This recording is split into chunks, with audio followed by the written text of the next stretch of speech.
What's going on, guys? JSGC here, and we are here for another Manchester City video. Today we're going to be doing my match review, match reaction and match analysis of the Carabao Cup third round victory for Manchester City over Chelsea, which City won at the Etihad Stadium by 2-0. Before I do crack on with this video though, make sure, like always, if you are enjoying the content, you want to help support my channel, then do subscribe, press that red button, press the bell and put your push notifications on. Plenty more football and plenty more Manchester City content to come throughout the season. Also, don't forget as well, social media links, they're in the description below and sliding across at the bottom of the screen if you want to go and follow me on my Twitter and Instagram. My email also in the description below too if you want to hit me up for any sponsorships for any videos or any general business inquiries. Do leave a thumbs up as well if you do enjoy this video. 200 likes once more is the aim. Also, don't forget as well to let me know your thoughts on what you make of this victory in the comments below. And lastly, this video is sponsored and it's brought to you by OneFootball. This video is brought to you by OneFootball. If you want to download the OneFootball app,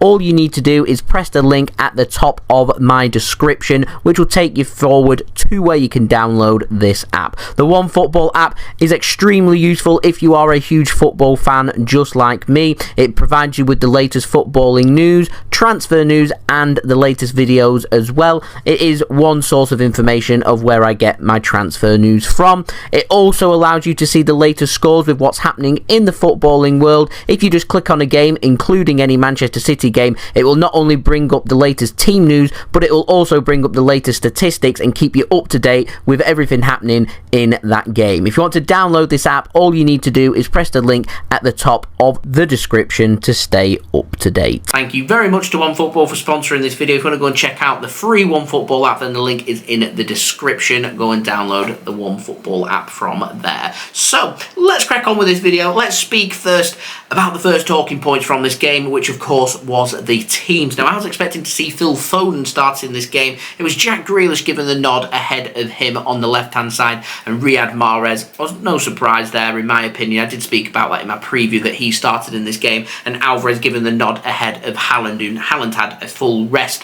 from this game. He was an unused substitute, so he could be good to go to start the game against Brentford at the weekend. We'll have to wait and see. The problem we've got is it's a selection headache. Julian Alvarez has been starting as Man City's striker, and whilst Haaland's been getting over his injury, Alvarez has stepped up. He's been scoring goals, and he's scored another goal in this game as well. So we'll see as to whether it is Alvarez or Haaland that starts up top for Manchester City against Brentford. But Alvarez ended up getting the nod in this game. We went with a midfield. Nice to see Cole Palmer starting. It was Rodri and Gundogan starting alongside Cole Palmer. I thought Cole Palmer actually had a very good game here for Manchester City. In our defensive backline, it was nice to see Rico Lewis given a reward for his fine performance against Sevilla in the Champions League a couple of weeks ago, given the nod, and he started in this game and had a pretty good game in my opinion. Sergio Gomez went on the left hand side, and it was Dias and Laporte as City centre backs, and it was Stefan Ortega Moreno given the nod ahead of Ederson. I was expecting Ortega Moreno to more than likely be City's cup keeper for the season, and I'll tell you right now that Ederson will be sweating about his position as Manchester City's #1, because Stefan Ortega Moreno, I gave him my JSGC man of the match in my live stream watch along of this game, and Ortega Moreno, I'm going to be speaking a lot about him from this game because he was so impressive. That first half from City wasn't brilliant. First 10 minutes we looked lively, looked like we was going to make something happen. Sergio Gomez was getting in some good positions. Jack Grealish looked very up for the game and was making things happen. But from there, Chelsea started to grow into the game, and they had the better opportunities in the first half. They had 3 really good opportunities, and all 3 efforts on goal were met with by some brilliant saves by Stefan Ortega Moreno. You can see why he made the most saves in the Bundesliga last season. So the first of them, and in my opinion the best opportunity of the game, fell to Christian Pulisic that wasn't put away, and he's central to goal. He's what, 6-7 yards out. Doesn't put his foot through it. There's no power, no pace. The shot's so poor it nearly caught out Stefan Ortega Moreno, who nearly dived past the ball, and he made a good save with his feet to stop the ball going into the back of the net. The best opportunity Chelsea created in the game, and the best opportunity of the game for the first half. And other than Man City's goals, was the best opportunity for the Manchester City to concede and Chelsea to find that goal, and it just never happened. It wasn't to be for Chelsea. never mind. Also, some good saves from Stefan Ortega Moreno came in the first half. Pulisic again went close with his right foot, cutting in. A full stretch save, diving, tipping it round the post. Decent save as well. And then the pick of the bunch, in my opinion, the best save of the game, came right towards the end of the first half, and it fell to Hall. He'd cut past Rico Lewis, left him for dead, and he's got the whole goal to aim for. He goes for the near post to try and catch Stefan Ortega Moreno out, and he gets down really well, leaves a low foot there to make the crucial save. It was top quality goalkeeping, a 10 out of 10 performance for Stefan Ortega Moreno in the first half.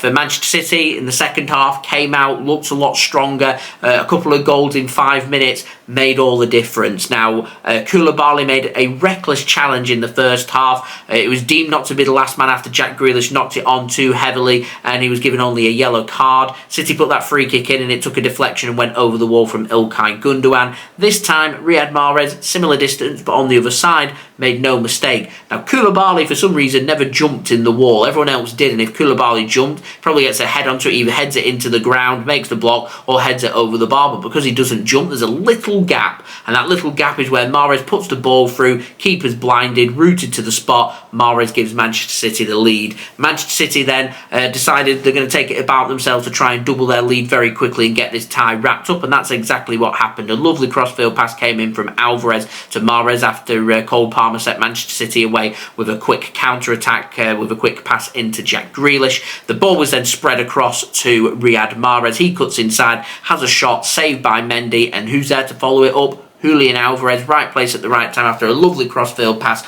doubling Manchester City's lead and sending us to the fourth round and knocking Chelsea out of the competition. Now, Chelsea did rally in the last 15 minutes of the game. They did look more lively, but they didn't manage to blow the house down, so to speak. They did manage to put the ball into the back of the net. I think it was Havertz ended up being offside in the build-up after Ortega Moreno made his first mistake of the game, and that was letting the ball slip. Gomez nearly headed it into the back of his own goal after it hit the post, after he was trying to head it out for a corner, before eventually I think it would have been an own goal for Nathan Ake, who came on as a second half sub, but it was ruled out for offside. That even if you're off the pitch, it does count as being active, and therefore wherever you are on the pitch, even if you're off the pitch, does count towards offside.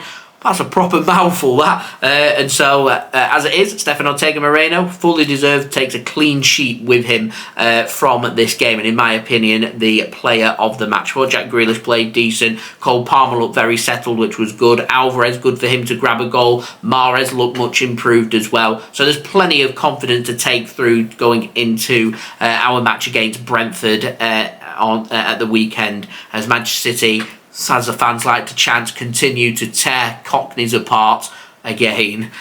So yeah, they're all my thoughts from this game. I think Manchester City going to have to be a little bit more clinical in front of goal against Brentford. This match seemed like a friendly at times, that neither team were too fussed about going out, and they're probably not fussed about going out because it means they can have a little bit longer of a rest. Man City, now that we've gone through, are going to be playing another game before Christmas, so on that midweek that we return after the Winter World Cup, we will be playing, so there will be a weakened squad out. We do await the draw to see who we've got, so I can see that's why quite a few teams at the top of the Premier League are probably pretty happy that they have exited out of the competition, so they can have them extra few days rest. But for Manchester City, no rest for the wicked. We're going to be going straight back into action there. But a win against Chelsea, a win at home, there's no better preparation for any Premier League game than winning the game that you played beforehand. Puts us in a great position going forward. I think that Manchester City might have a decision to make in terms of, do we go with Ortega Moreno or Ederson? There's no doubt Ederson's distribution is marvellous. It's wonderful. It's one of the best, if not the best in the world in terms of goalkeepers.